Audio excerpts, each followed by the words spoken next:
I'm now going to introduce Dr. Martin Hall. With 30 years experience in public oral health setting, and I should also say that Martin is our final speaker for the day. So 30 years experience in public oral health, starting as a dentist in the school dental setting and now managing the oral health program at North Richmond Community Health. Martin has a strong interest in Aboriginal and developing countries' oral health, and he manages an outreach program in Robinvale and in ALU East Timor. Recently, Martin and his team developed a model of care focusing on prevention and health promoting practice. Martin has recently returned from a study trip to the USA and is here as a regular presenter at DHSV conferences to share what he observed. Thank you. Okay, so as I said, I went to America and I'm just going to show you some of my holiday snaps. Now, where's the button? Is this the button?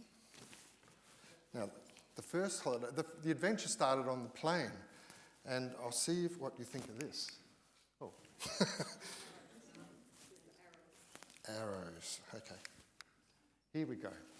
Now, on the plane to LA, my son came across this celebrity from Melbourne. Now, if we had a thing, we could say, who knows this?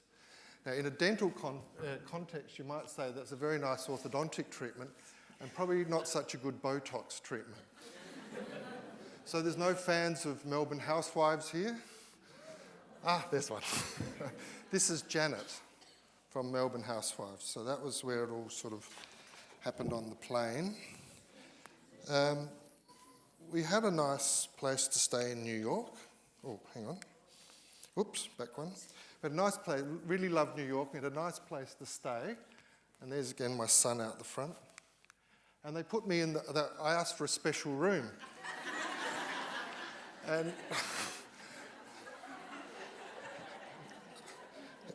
so another exciting thing happened there. And I call this one Gone with the Wind.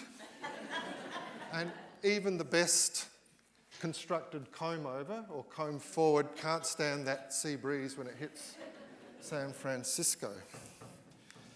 Now this is, I'll be very surprised if anybody knew where this was. A hint is it's called the City of Fountains. I'd probably call it the City of Car Parks. But this is Kansas City, which is where the conference was.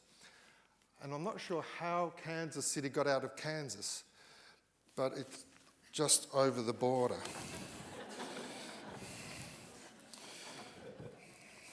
Right. So, what was I doing in Kansas City? This is the National Oral Health Conference, which, as it's promoted, is the premier meeting for dental public health. And it's run by the American Association of Public Health Dentistry and the Association of State and Territory Dental Directors. So that was the reason I was there. So I'll just give you a quick rundown on what I learned and some comments about oral health, leadership in USA and some of the evidence research and oral health resources. And I must warn you, this won't be a sophisticated presentation, but it's full of opinions and lack of evidence, probably. So they had some heavy hitters with the keynote speakers. This top guy, Harold Jaffe, they even made a movie about him called "And the Band Played On," and it had Richard Gere in it, and it was about how they first recognised HIV and AIDS as a new disease. The second guy was the Surgeon General of the United States, and he celebrated 70 years of water fluoridation in his uniform. He really is a general or an admiral or something. So that was quite interesting. But he was highly supportive of the public oral health, and he even announced the new water fluoridation standard, which they've reduced to 7 milligrams per litre. And it's a bit like Tom was saying, there's two sides to the message. He was saying, oh great, we've got a new standard, and it was reported in the newspaper public health scandal. They're reducing the fluoride because of the dangers. So that happened on the same day. It was quite interesting discussions. So what are the other topics? I guess what I found out was they're talking about the same things we're talking about. There was the 70 years of fluoride, and it's still an issue in America with, I think, about 67% living with fluoridated water. But there's still challenges at all levels. And so they kept talking about the fight goes on. We need to be on the fight against removing fluoride from the water. Something interesting I found was they use fluoride varnish, but it's only 5%, when we're using 23%. There was plenty, something about chronic disease management. It's the terminology, sometimes they call it active surveillance, where we would probably call it minimal intervention dentistry. There was quite a lot about that as well. But there was plenty about the health reforms that are in America at the moment. And they, what I found out was that the only thing more complicated than the Australian health system is the American health system. There's as many states there are as many ways of doing it, and that's 52.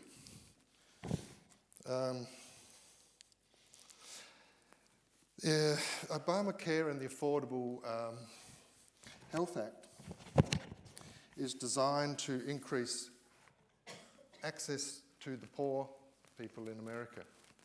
And even so, it's being challenged in the courts by the states against that as a public health measure. So they've got their major problems. The access to, excuse me. There we go. The access to the Medicaid is through the poverty line. And to be accessible to Medicaid, you have to be between 130 and 200% of the poverty line. And the poverty line is about $16,000 a year. So people can get this care, but it still shows the disparity in America between the haves and have-nots. It was really quite obvious. Even just walking around, you could see that in the community itself. So their challenges are very similar in terms of getting access to those people. What I did see was a lot of nervous oral health people and quite a lot of happy private health fund people. So one of the ways the states deliver their public oral health is through private health companies. And I'll talk a little bit about that later.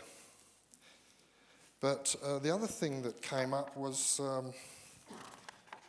models of care. And a lot of the public health is done with hygienists.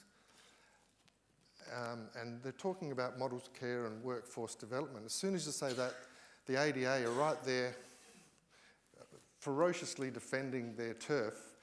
And they have this mysterious group called the mid-level auxiliary, which we would call a therapist. And they've gone so far as, I think it was Minnesota, they had a training program for dental therapists, and it was established, starting to go, and then it was challenged in the High Court and was cancelled the next year.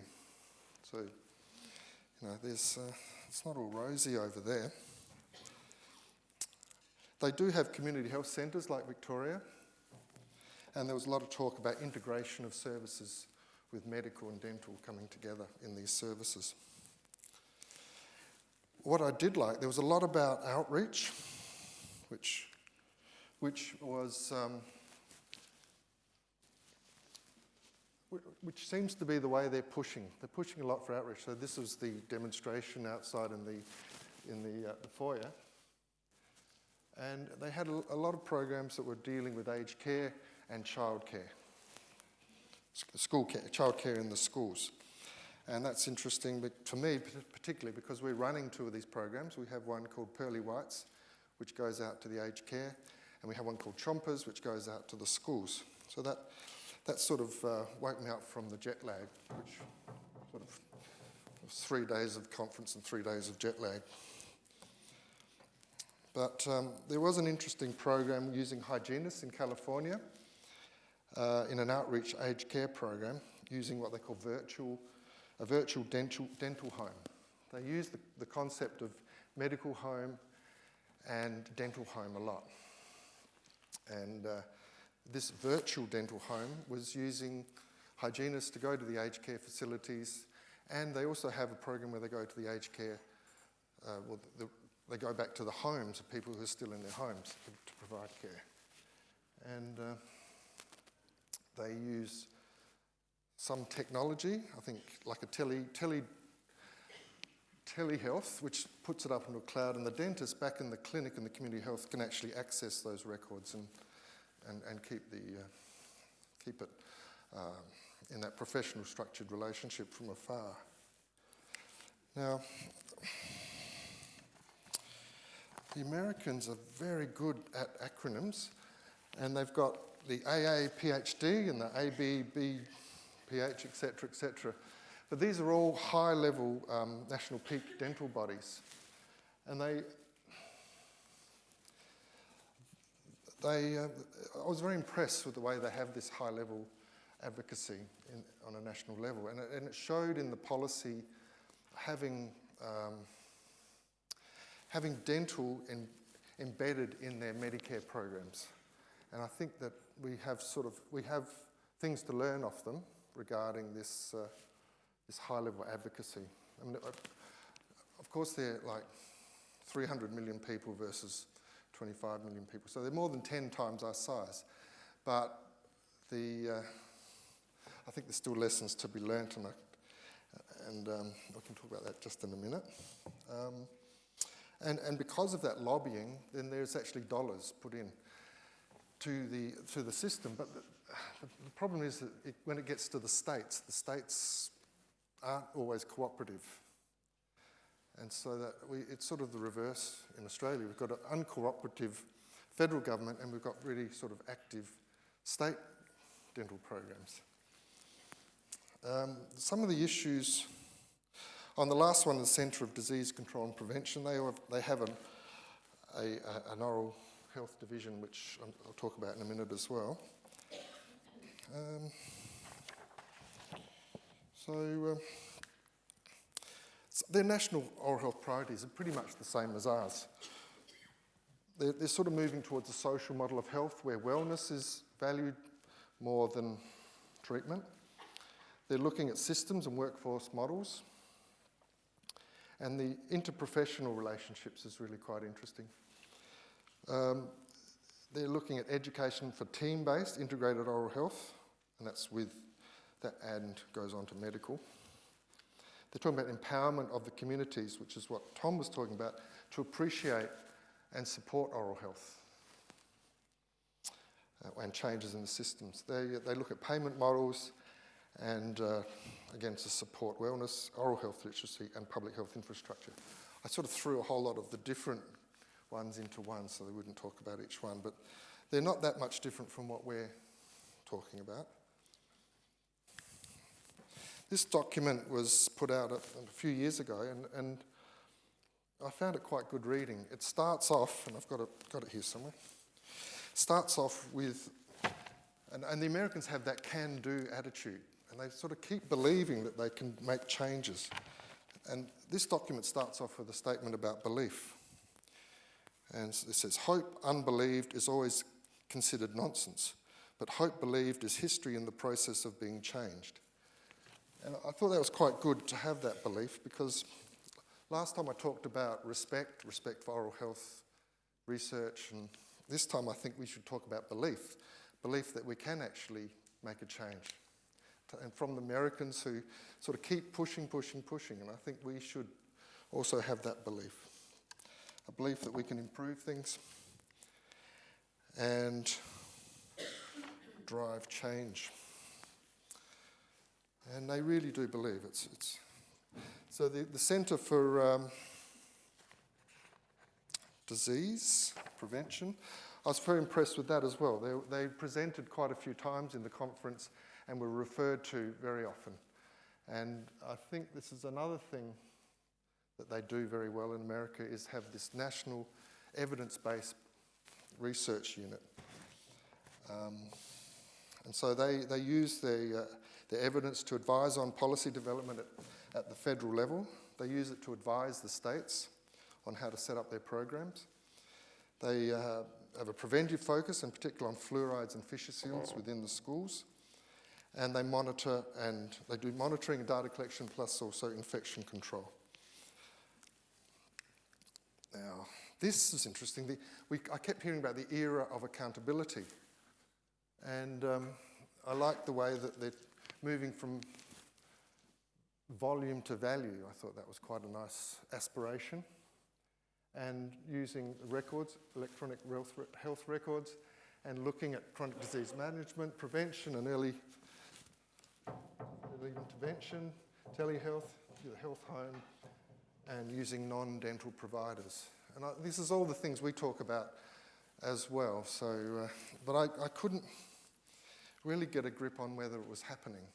One of the things they did talk about for accountability was within the school fisher sealant program, any private dentist that used that system would have to re-examine 10% of their fisher sealants to make sure that they were still there, I assume. So, what's happening in Australia, I guess, is the next part of this. And again, it's about reflection. And I'll move quickly, time's running out. We have a National Advisory Committee on Oral Health, but they only get together to put together these national plans. There's one that we've seen before, and there's one that's, I can't find a finished copy of it, but I think it's under consultation. But I'm wondering if anybody's read that document, besides the people that contributed to it. It's really good read. It really pushes it's really pushing the social model of health and looking at priority groups. I wrote some notes here. Oh, really? Okay. I've learned a word from that called proportional universalism. Now, whoever invented that word needs to be shot. But I think it's about inequity and putting resources where they're needed. The other thing they said, recommendation 5F3.1 was to establish a national oral health leadership on a permanent basis. I'd like to congratulate DHSV for their contribution to leadership, including this conference and yesterday's workshop, and the Public Oral Health Leadership Council and the DHSV Clinical Leadership Council. So that's Paula who's leading that, and Hanny's doing that. And our fearless leader, Deb, and I think we should have, pay attention to Deb and what she's trying to do, because a lot of the hard work is all behind the scenes. The change management is really difficult, and I think we should have a little bit of respect for her in terms of her having a dental background. We haven't had a dentist in charge of oral health for quite a while, and you can see the relationship with Tom, for example, having someone that's passionate about dentistry, not just the dental job. And I think we really are lucky in that respect. But I also think in our own clinics, and it's been talked about today, is that we need to have clinical leaders involved in the management and setting the direction of our programs. And we've just finished accreditation, which was a killer yesterday. But that's management, and it's not fun, and it's not good use of clinical time, but it is important. The other stuff, the clinical management in terms of leadership of the team and leadership in the clinic, is where we really should be getting involved. And I have a theory about why it's not happening as much as we'd like, and it's been talked about today. It's that interface with the CEOs and the management of the community health. And I mean, they're thinking They're thinking, don't rock the boat, don't risk, be productive, and we're thinking clinical outcomes for our clients. And that's where I think we need to be stronger and keep pushing that. Anyway, I've got to move quickly. There's resources available. DHSV website has plenty of stuff we can use. There's the ARCPO from Adelaide, and there's the local with Andrea and her team. So there's doing evaluation. So there's plenty of evidence for what we want to do. And I just wanted to say about practice-based. Practice-based research is fun. I'm doing some myself. And look how happy Anne and Brie are. But we haven't seen any of it for the last 3 years. Some of the projects we've talked about have been seed funded, and I think we need a little bit more of that. And it's a scary topic here. Are these guys the boogeyman, or is this where dentistry is going? In America, it's $104 billion of dentistry done a year, and that's attractive to business. So this Delta Dental has 146,000 dentists and 325,000 locations. They run all the public health in California, which is like twice the size of Australia. These guys are advocating, they're there at every opportunity. They're very well organised, and they've got $43 million to give people for research on prevention. So are we seeing this in Australia? We do have Bupa, and then we have people buying up dental clinics. So I wonder where that's going to end up. Now, the thing that I really liked and took away from the conference was this word called disruptive innovations. I haven't heard it before, and it's about old models being replaced by young and fresh models. And I think that if we don't watch out, the private health companies could quite easily come in and take over some of the work that we do. And I don't know if any of you had friends in mental health lately. That was restructured, and it was quite traumatic for everybody. And if we had to bid for our own existence, it would be quite a challenge. And we know that what we do in operative dentistry does not contribute to oral health. This article says it's 3%. There's 3 to 10% of what we do changes oral health. And we spend, 90% of our time doing something that only has an impact on 3 to 10%. So if we keep doing that, I think we're going to be in trouble. And some of the trouble that I like is these, I would call these disruptive innovations. The whole technique we don't need to talk about, but at the conference they talked about fluoride a lot. Silver fluoride is the new thing in America now. It went through TGA, and the guy who was selling it said, you wait, there's going to be so much research on this. And the presentation on silver fluoride was great. They were looking at 70% arrested caries on kids and 45 in adults. And I think that's the way I'll be heading fairly soon. Now, the real reason I came here today was, you've seen me handing out pieces of paper. You've got 2 minutes left. Right, that's all I need.